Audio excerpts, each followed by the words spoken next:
Taylor Swift has been in the public spotlight for over a decade, a defining figure of the 2010s, famous for both her romantic, story-focused lyricism and the mass media speculation of her personal life. Her career in recent years has gone through a bit of a tumultuous period, and now that period seems to be over, I'd like to dive into why it happened and analyze how she's managed to come back from it. But I'll start with an unnecessary introduction. Taylor Swift is the definition of a household name, so it feels properly ridiculous to be giving her an introduction, but I'll give a quick one just in case.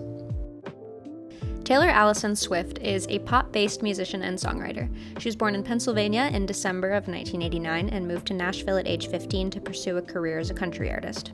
Her self-titled debut album was released 2 years later under Big Machine Records and peaked at number 5 on the Billboard charts. Since then, she's gone on to release 7 more full-length albums, all of which have peaked at number 1. I don't really know or care about the Billboard charts, and I don't pretend to, but I think that's kind of a big deal. Now that the formalities are out of the way, let's talk about the initial rise. With a solid and growing discography and a likable public persona, Taylor Swift was on her way to conquering the music industry, one country pop jam at a time. Her song You Belong With Me off her second album was a huge success, so much so that it won her a VMA. And I think you know what happens next. I'm really happy for you. I'm gonna let you finish. But Beyonce had one of the best videos of all time. I disagree with the idea that this made Taylor famous. She was already famous, obviously, otherwise she wouldn't have been winning a VMA. I know she was already famous because I was in elementary school going hard to Love Story and Our Song at the time, and I remained completely unaware of Kanye West. Well, outside of that one scene from Shark Tale. But it is important to note that Taylor generated a lot of positive PR from this incident. Taylor came out looking like a sweet, delicate, wounded bird, and Kanye came out looking like a jackass. Those are President Obama's words, not mine. At this time, she was mostly regarded as a sort of America's sweetheart figure, but Taylor Swift didn't receive her bad reputation, if you will, overnight. It was a progressive fall. For the most part, early in her career, Taylor was generally liked. She was very palatable to a wide range of people, but there is one thing that she has always been heavily criticized for: her dating life. Through the eyes of 2020, it may seem ridiculous, but from 2008 up until relatively recently, people were very critical of Taylor, both for dating other celebrities and also for writing songs about her relationships with them. She was called a serial dater, and the media began slowly but surely painting a picture of her as someone who dated anyone and everyone, and then wrote mean-spirited songs afterward to defame them. This perception prevailed even as her music continued to grow in popularity. With the release of her 2014 album, 1989, Taylor reached an all-time height of fame after making a successful transition from country to mainstream pop. Slowly but surely, the public perception of Taylor Swift began to change. There were some genuine and valid critiques, such as people using her music video for Shake It Off as an example during conversations about white artists capitalizing off of twerking. A lot of criticisms about Taylor were race-based, but not necessarily because of anything she personally did, but because people were, in general, tired of the trope of the innocent white woman. When she began speaking up about the way she had been slut-shamed, she was called a white feminist with a victim complex. But outside of those issues, people also began to regard Taylor as fake. She was criticized for her highly publicized girl squad. She was criticized for her body and thinness. She was criticized for making pop music. She was called performative when she discussed sexism and LGBTQ+ rights, yet also criticized for not being politically outspoken enough, with many people assuming she was an undercover conservative. Her romantic relationships were scrutinized even further. She was labeled as petty, vindictive, and cold-hearted. The fall of Taylor Swift was a slow descent, ending in an abrupt crash. In February of 2016, Kanye West released his song Famous, featuring the infamous lyrics, "I feel like me and Taylor might still have sex." After a strong negative reaction from Taylor's friends and fans, Kanye released a statement saying that Taylor approved of the song.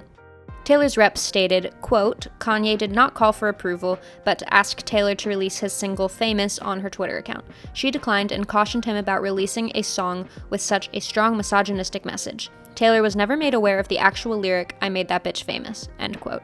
Taylor then went on to win the Grammy for Album of the Year, where she made thinly veiled comments about the situation. Kanye West's wife, Kim Kardashian, then released a video onto Snapchat that appeared to show Taylor indeed approving the song. Taylor released a statement saying that she never heard the full song and that she was offended by being called that bitch. And then she delivered her infamous line, I would very much like to be excluded from this narrative. I brought up earlier that a lot of the disdain for Taylor Swift was based on racial politics.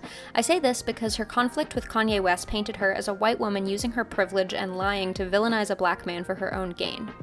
I'd like to point out here that this does happen frequently in our society. The most recent public example that comes to mind is the Amy Cooper situation, wherein a white woman was walking her dog and called the police on a black man for simply telling her the dog needed to be on a leash. She then pretended that the man was assaulting her or threatening her to the 911 operator. This is a scenario that happens all too often where white women will use the racial stereotype that black men are aggressive or dangerous to their advantage. I wanted to bring this up because I think it's important to acknowledge that this is a societal issue that ties to the overarching issue of systemic racism. And I do believe that many people who were angry with Taylor Swift at the time were acting on the belief that she was genuinely lying and villainizing Kanye West as a black man as her own publicity strategy. And if that were the case, which it appeared to be at the time based only on Kim Kardashian's video, that was a valid stance to take. However, recently, the full video of Kanye and Taylor's conversation was leaked by an unknown source, and the conversation does give more credibility to Taylor's statement. In the video, he tells her two different versions of the same line. One going, I feel like Taylor Swift might owe me sex.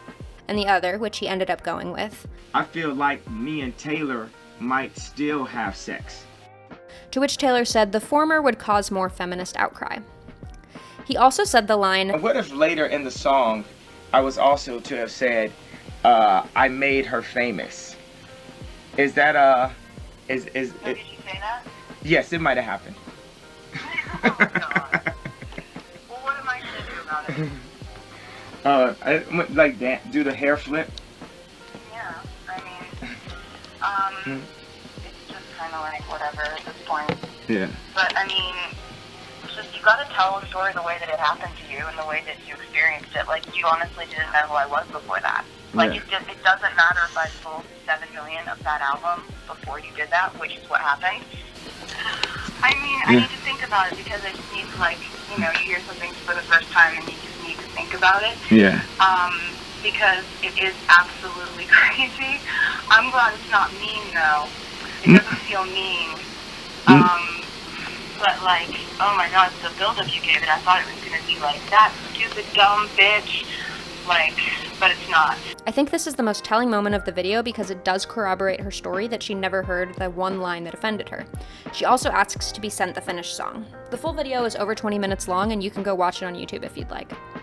I think based on the new evidence that the narrative of Taylor purposefully victimizing herself sort of falls flat. Many people laughed at the idea that she would be so offended by being called a bitch, but after almost a decade of slut-shaming and specifically saying that she didn't want to be called that word, I can see why she would have such a strong reaction to the song. While the conversation about the dynamics of power when it comes to racial injustice is incredibly important, it's also important to discuss how power dynamics are shaped by misogyny. And it's no one's right to tell a woman how to react when she's called a misogynistic name by a man, and then has to hear it repeated and applauded by that man's fans. Now, this may be a controversial take, but I do think it's entirely possible that this was initially a case of miscommunication. Kanye did call her for permission, and Taylor did approve part of the lyric and seemed receptive to being sent the song. On the flip side, Taylor did not hear all of the lyrics, denied launching the song, and was never sent the completed version. I think it's possible that both parties thought they were correct. But whether this was a case of simple miscommunication between two artists or something intentionally nefarious, it didn't matter. Even if Taylor did have a solid defense for herself, it didn't matter. The damage had already been done. Hashtag Taylor Swift is over party was trending worldwide. Taylor's social media was flooded with snake emojis. Memorials of Taylor Swift's career were painted, and Taylor herself seemed to disappear entirely off of social media for a year. It wasn't until August of 2017 that she would make her comeback.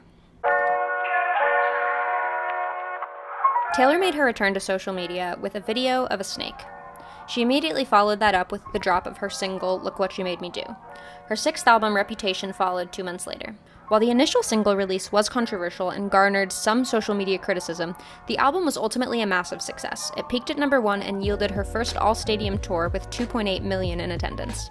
Reputation was widely regarded as Taylor Swift's comeback album. She brought a new sound to the table, a new attitude, a new outlook on the world, but with the same classic Taylor Swift songwriting.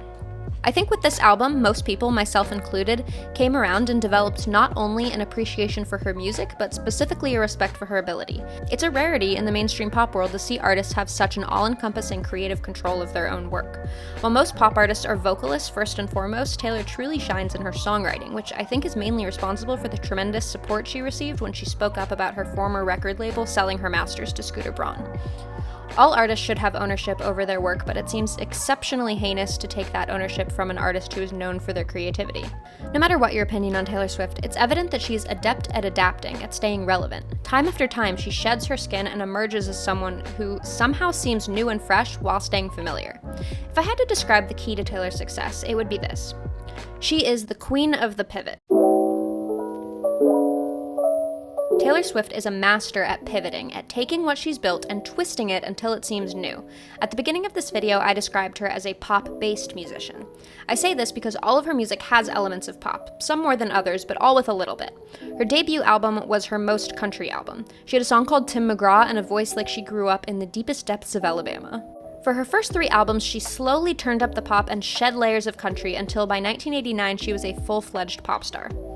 When she was canceled, she used the iconography of a snake, an image that once spammed her comments all over the album and tour iconography and merchandise.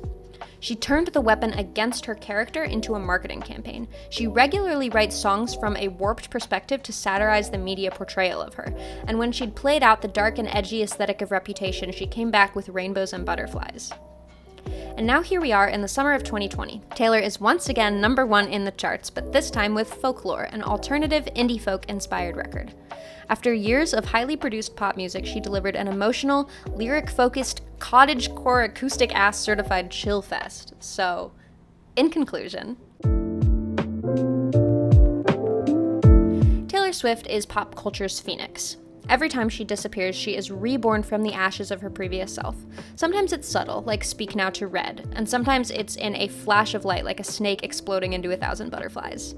But it's always a spectacle. It's always fascinating and surprising and delivers exactly what we need at the time. And I, for one, will be anxiously awaiting what comes next.